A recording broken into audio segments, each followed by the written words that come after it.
देऊळ बंद 2 हा प्रवीण तरडे यांचा दिग्दर्शित केलेला मराठी चित्रपट, या चित्रपटानं नुकताच 100 कोटींचा टप्पा पार केलाय। ही मराठी इंडस्ट्रीला एक जबरदस्त अशी देणगी प्रवीण तरडेंनी दिलेली आहे, कारण मराठी इंडस्ट्रीसाठी हा चित्रपट एक मैलाचा दगड ठरणारा, एक आधार ठरणारा आहे। कारण 9 कोटींचा चित्रपट, कोणताही मोठा ब्रँड मागे नाही, कोणतीही मोठी तगडी स्टारकास्ट नाही। जे काही प्रवीण तरडेंनी केलं ते स्वतःच्या जीवावर केलं, स्वतःच्या जीवावर प्रमोशन केलं, त्यासाठी महाराष्ट्रभर फिरले। या सगळ्या गोष्टी करून प्रवीण तरडेंनी 100 कोटींचा टप्पा पार केला। अशा प्रकारचा टप्पा एखादा मराठी चित्रपट पार करू शकतो, हा एक त्यांनी आदर्श घालून दिलाय आणि इतर मराठी चित्रपटांना देखील असं करता येऊ शकेल हे त्यांनी यातून दाखवलंय। हे सगळं प्रवीण तरडेंनी कसं काय केलं, देऊळ बंदला हे सगळं यश कसं काय मिळालं? अनेक लोकांचा अंदाज असेल की स्वामी समर्थांच्या नावामुळे मिळालं फक्त, तर तसं नाही आहे। नेमकं काय घडलं आणि कसं घडलं, प्रवीण तरडेंनी हे सगळं कसं करून दाखवलं ते बघूया आजच्या या व्हिडिओमध्ये। मी आहे रणजित यादव आणि तुम्ही पाहताय द मराठी बाणा। अनेक लोकांचं देऊळ बंद बद्दलचं मत असं झालं की देऊळ बंद हा चित्रपट चालला कशामुळे, तर स्वामी समर्थांच्या नावामुळे। स्वामी समर्थांचा भक्त संप्रदाय संपूर्ण महाराष्ट्रात पसरलेला आहे, त्यामुळे चित्रपट भरपूर चालला, लोक थिएटरमध्ये आले आणि त्यांनी चित्रपट पाहिला। पण मित्रांनो लक्षात घ्या, चित्रपटाचं गणित एवढं सोपं नसतं। तसं असतं तर प्रत्येक चित्रपट अशा मोठ्या लोकांच्या नावावर चालला असता। एक विचार करा, छत्रपती संभाजी महाराजांच्या नावावर फेब्रुवारी 2025 मध्ये छावा हा चित्रपट आला। या चित्रपटानं वर्ल्ड वाईड 800 कोटींचा बिझनेस केला। छत्रपती संभाजी महाराजांच्या वरचा चित्रपट 800 कोटींचा बिझनेस करू शकतो। आपल्याला वाटतं की ठीक आहे, हे तर होणारच आहे कारण संभाजी महाराजांचं नाव आहे। पण राजा शिवाजी चित्रपट या वर्षी मागच्या महिन्यात आला, पण राजा शिवाजी चित्रपट हे सगळं करू शकला नाही। राजा शिवाजी चित्रपटाकडे जवळजवळ 75-100 कोटी रुपयाचं बजेट होतं। याच्याशिवाय त्यांच्याकडे अभिषेक बच्चन, सलमान खान, विद्या बालन, संजय दत्त, रितेश देशमुख असे मोठे मोठे स्टार होते। याच्याशिवाय या चित्रपटाकडे जिओ स्टुडिओचा ब्रँड होता, त्यांचं डिस्ट्रीब्युशन होतं, मार्केटिंग होतं। हे सगळं असताना देखील हा चित्रपट तिथपर्यंत पोहोचू शकला नाही। शिवाय हा चित्रपट मराठीमध्ये, हिंदीमध्ये, तेलुगूमध्ये या सगळ्या भाषांमध्ये प्रदर्शित झाला, तरीही या सगळ्या गोष्टी करून देखील या चित्रपटानं 130 कोटींचा बिझनेस केला। छावानं केला 800 कोटींचा बिझनेस संभाजी महाराजांच्या नावावर, तर शिवाजी महाराजांच्या नावावर राजा शिवाजीनं फक्त 130 कोटींचाच बिझनेस का केला? याचं कारण आहे चित्रपटाचं गणित वेगळं असतं। चित्रपट हा वर्ड ऑफ माउथ, म्हणजे लोक एकमेकांना काय सांगतात, काय रिव्ह्यू देतात याच्यावर चालतो। तुम्ही कितीही मार्केटिंग करा, त्याचा काहीही फरक पडत नाही। आणि हे गणित अवघड आहे, म्हणूनच प्रत्येक माणसाला यश मिळण्याची गॅरंटी चित्रपटसृष्टीत नसते। तसं असतं तर राजा शिवाजी या चित्रपटाला टू बिग टू फेल असं म्हणता आलं असतं। म्हणजे इतका मोठा चित्रपट झालेला आहे, इतकी मोठे लोक होते की हा चित्रपट फेलच होऊ शकणार नाही। सलमान खान असला तरी होऊ शकणार नाही, पण प्रत्यक्षात हा चित्रपट फेल जरी झाला नाही तरी किमान जे बेसिक यश असतं ते मात्र या चित्रपटाला मिळालं नाही। कारण एक साधा विकी कौशलचा चित्रपट 800 कोटी रुपये मिळवू शकतो, तर एवढी मोठी स्टारकास्ट असताना तो तिथपर्यंत का पोहोचला नाही हा प्रश्नच आहे। म्हणून यासाठी प्रवीण तरडेंचं कौतुक करायला पाहिजे। ते का, ते थोडक्यात सांगतो। प्रवीण तरडेंनी हा चित्रपट डिरेक्ट केला, म्हणजे त्यांनी स्वतःच हा चित्रपट बनवला। याच्यामध्ये जे प्रोडक्शनमध्ये जे मदत असते त्यामध्ये देखील त्यांनी स्वतःचे पैसे लावले, इतर लोकांचे पैसे घेतले। हे सगळं करून त्यांनी हा चित्रपट उभा केला। या चित्रपटाची सगळ्यात चांगली गोष्ट आहे ती या चित्रपटाची स्टोरी, आणि या स्टोरीला त्यांनी चांगल्या पद्धतीनं लोकांच्या समोर आणलं। यासाठी फुल मार्क्स द्यायला पाहिजे ते प्रवीण तरडेंना, कारण चांगली स्टोरी लोकांना जर पटली, लोकांना जर भावली, तर लोक त्या चित्रपटाचा स्वतःहून प्रचार करतात।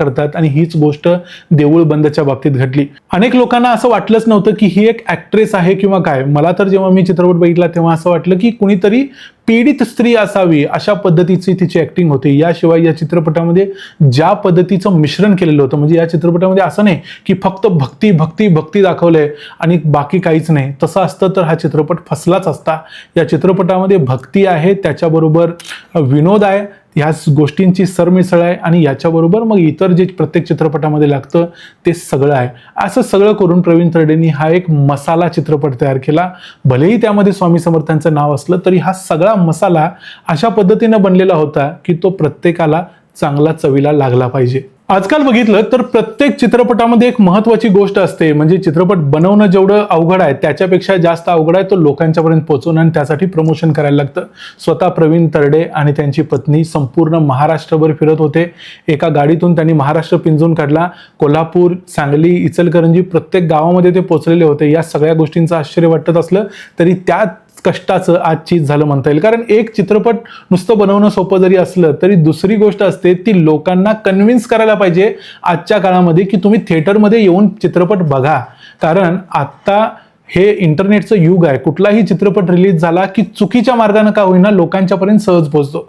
दुसरी गोष्ट OTTवर काही महिन्यांमध्ये 1-2 महिन्यांमध्ये येतो. त्यामुळे लोकांना हे कन्व्हिन्स करायला लागतं की हा चित्रपट थिएटरमध्ये येऊनच बघितला पाहिजे आणि मग एकदा लोक थिएटरमध्ये आले आणि त्यांनी चित्रपट बघितला, त्यांना आवडला तर ते दुसऱ्या लोकांना सांगतात की थिएटरमध्ये जाऊन बघा आणि मग तो चित्रपट चालायला लागतो. छावाच्या वेळेला हेच झालं, देऊळ बंदच्या वेळेला हेच झालं. म्हणून बरोबर 31व्या दिवशी या चित्रपटानं 100 कोटींचा टप्पा पार केला.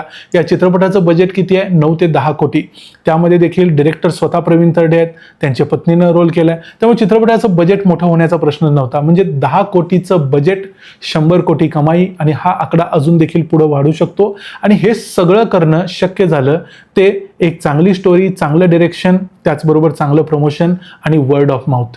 लोकांनी स्वतः चित्रपट बघितला आणि लोक या चित्रपटाचं प्रमोशन करते झाले. फक्त अभिनेत्यांनी किंवा चित्रपटाची जी स्टारकास्ट आहे त्यांनी कितीही प्रमोशन केलं तर लोक थिएटरमध्ये जाऊन चित्रपट बघत नाहीत. तो जमाना गेला. आता मोठ्या मोठ्या स्टार्सचे जरी चित्रपट असले तरीही सहज फेल होतात. कारण लोक म्हणतात अजून 8 महिन्यात जास्तीत जास्त लागेल, OTTवर बघूया. आणि लोकांना हेच कन्व्हिन्स करणं जास्त अवघड असतं. ते प्रवीण तरडेंनी केलं आणि यासाठी, या प्रमोशनसाठी देखील त्यांनाच पूर्णच्या पूर्ण श्रेय दिलं पाहिजे. मराठी चित्रपट बनवणाऱ्यांची एक प्रकारची एक लॉबी आहे आणि या लॉबींचं नेहमी एक असं रडगाणं असतं की मराठी चित्रपट बघायला लोक थिएटरमध्ये येत नाहीत, त्यासाठी ते प्रेक्षकांच्यावर टीका करतात, प्रेक्षकांना काहीही बोलतात. हे सगळं आपण आतापर्यंत बघत आलोय आणि हे सगळे लॉबीमधले लोक कोण आहेत हे तुम्हालाही माहित आहे. ह्या लॉबीला कायम एक रडगाणं गायचं असतं, पण प्रत्यक्षात मराठी लोकांनी हे दाखवलंय की कुठलाही हिंदी चित्रपट असू दे किंवा एखादा मराठी चित्रपट असू दे, जर तो चांगला असेल तर लोक थिएटरमध्ये येऊन पैसे खर्च करून बघतात आणि तो चित्रपट चालवून दाखवतात. हे मराठी लोकांनी छावाच्या वेळेला देखील केलं, देऊळ बंदच्या वेळेला देखील केलं. त्यामुळं या चित्रपटाने एक नवीन पायंडा घातलाय, प्रवीण तरडेंनी घातलाय. तो म्हणजे तुम्ही चांगलं काम करा, चांगलं काम बघायला लोक थिएटरमध्ये येतील. तुम्ही जर फालतू काम केलं तर तुमच्या पिक्चरचं कलेक्शन 2 कोटी, 3 कोटी, 5 कोटीच्या वरती होणार नाही. मग तुम्ही सरकारकडून जी काही सबसिडी मिळते त्या सबसिडीसाठी चित्रपट बनवता आणि त्यातच संपून जाता. त्यामुळं हा एक चित्रपट हा मराठी चित्रपटासाठी मैलाचा दगड ठरेल आणि इथून पुढचे चित्रपट याच लाईन्सवरती या चित्रपटाकडून काहीतरी शिकून येतील अशी अपेक्षा करूया. या चित्रपटाचं 100 कोटीच्या क्लबमध्ये पोहोचल्याबद्दल अभिनंदन. त्याचबरोबर प्रवीण तरडे आणि त्यांची पत्नी स्नेहल तरडे या दोघांचं देखील अभिनंदन. या व्हिडिओमध्ये इथं थांबूया. हा व्हिडिओ तुम्हाला कसा वाटला ते आम्हाला कमेंट्समध्ये सांगा. तुम्ही देऊळ बंद 2 हा चित्रपट बघितलाय का? तो तुम्हाला कसा वाटला तेही आम्हाला कमेंट्समध्ये सांगा. व्हिडिओ आवडला असेल तर व्हिडिओला लाईक करा, चॅनलला सबस्क्राईब करा. पुन्हा भेटू पुढच्या व्हिडिओमध्ये. तोपर्यंत पाहत राहा द मराठी बाणा. जय हिंद, जय महाराष्ट्र.